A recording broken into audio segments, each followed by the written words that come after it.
Moving on to Asian news. Affected by the recent disputed islands issue, major Japanese firm had to take emergency measures and temporarily shut down factories in China. Japan's purchase of the disputed islands has led to a series of China's worst outbreak of anti-Japan sentiments in decades. Weekend demonstrations and violent attacks on well-known Japanese companies have caused a massive impact on Japan's tourism and electronic industries in the mainland markets, as well as hurting the trade ties between Asia's two biggest economies. Well-known Japanese car makers Toyota and Honda urged their Japanese workers into hiding ahead of more angry protests from the public. Japanese electronics firm Canon had temporarily shut down 3 factories this week, aimed to ensure their staff's safety. While Japanese electronics group Panasonic said one of its plants had been sabotaged by Chinese workers and would remain closed through Tuesday. The Japanese government has also warned their citizens in China to stay home.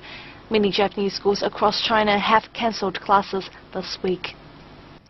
Burma has released more than 500 prisoners, and the National League for Democracy said all imprisoned political prisoners in the country might be included in the released list. The time of the prisoner release was just 1 week before Burma's President Thein Sein's visit to the United Nations in New York, while the opposition leader Aung San Suu Kyi began her 18-day trip to America on last Sunday. Over the past year, the Burma government has prompted a series of political and social reform, such as the release of over 600 political detainees, including a number of high-profile political prisoners released in a general amnesty. This time, more than 500 prisoners were freed, but human rights groups said the precise number of political prisoners was still unknown, and at least 300 could be still in jail. The government said the purpose of amnesty was to ensure stability of the state and eternal peace by respecting humanitarian grounds, and also to have friendship and goodwill and relations with neighbouring countries. An anti-Islamic film on YouTube has set off a raging tide of anti-American protests all over the world. The trailer of the film Innocence of Muslims on YouTube sparked thousands of protests around the Muslim world, including countries like Philippines, Pakistan and Afghanistan. Due to the violent demonstrations by angry protesters, more than a dozen people have died since last Tuesday. The disputed film has also caused a few countries' Islamists protesting around the US Embassy and other symbolic buildings. YouTube rejected to remove the clip as it did not violate its company law, but restricted access to the clip in countries where its content was illegal, such as India and Indonesia, as well as in Libya and Egypt. Now moving on to sports news. New Zealand's Hayden McCormick was the fastest of the Kiwis on the challenging time trial course at the World Road Cycling Championships in the Netherlands. Young Kiwi McCormick was a medalist in last month's Junior Track World Championships in Invercargill when he showed great promise. He showed more of the same in the Netherlands in the World Junior Men's Individual Time Trial. At the first check on the 26.6 kilometre course, he was 30th and went on to finish a credible 18th against much more experienced riders. In the road race that followed, he found the 1200-metre climb on the 12-degree gradient of the famed Kauberg Hill testing as he slipped slightly back to 23rd. Auckland teammate Nick Bain was 39th. Champions League title holder Chelsea have targeted the Everton midfielder Marouane Fellaini with a £25 million offer to strengthen their midfield. With Frank Lampard turning 34 soon and John Obi Mikel not considered quite mature enough to orchestrate the midfield, Chelsea have decided to bid for Fellaini now to take early advantage of the January transfer window, as their midfield has not looked solid so far this season. The Belgium international renewed his contract with Everton last November, but claims that he would prefer to join a bigger club in January or at the end of this season. During the summer, Chelsea signed Eden Hazard, Oscar, Victor Moses and Marco Marin to improve their attack. Chelsea are not the only club chasing Fellaini. Manchester United is also aiming to bring him to Old Trafford in January. All-white striker Chris Wood has completed a loan transfer to England Championship side Millwall until the 20th of November.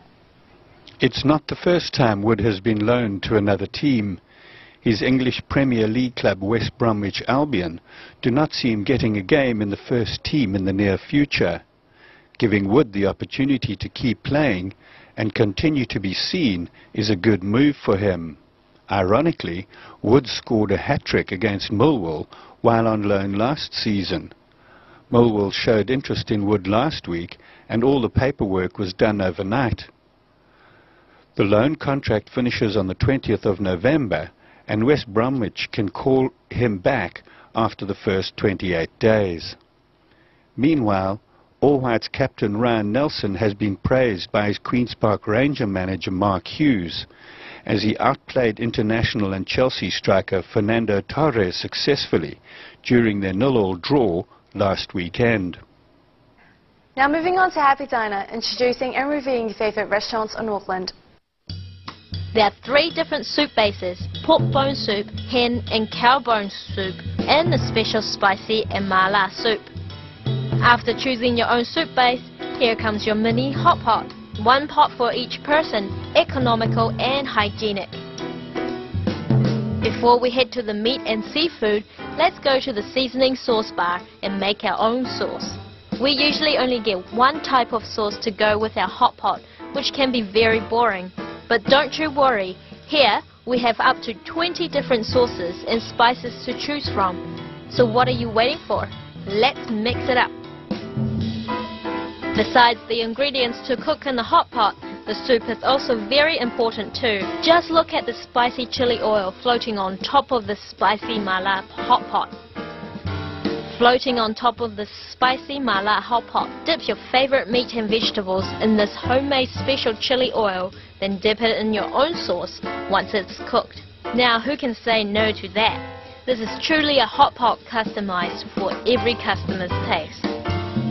这一道呢是店家隆重为我们推荐的自制虾滑，别看它的盘子不大。 This is the special handmade prawn paste the chef has strongly recommended to us. The plate may look small, but the paste is very thick, and you can smell that it's very fresh. Let me show you how it's done. 老板说这些食材呢全部都是精心采购过来。 The owner told me all the ingredients are fresh, ensuring that all customers can have the freshest food and have a good appetite. Just look at this red and white striped beef. There's no need to say more that this is high quality. And not only is this tender, it actually has a little bit tendon in the meat, so it gives a good chew.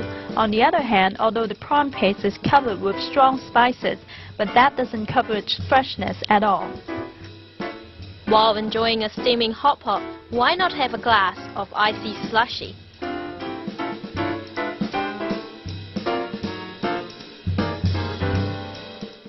Now moving on to Happy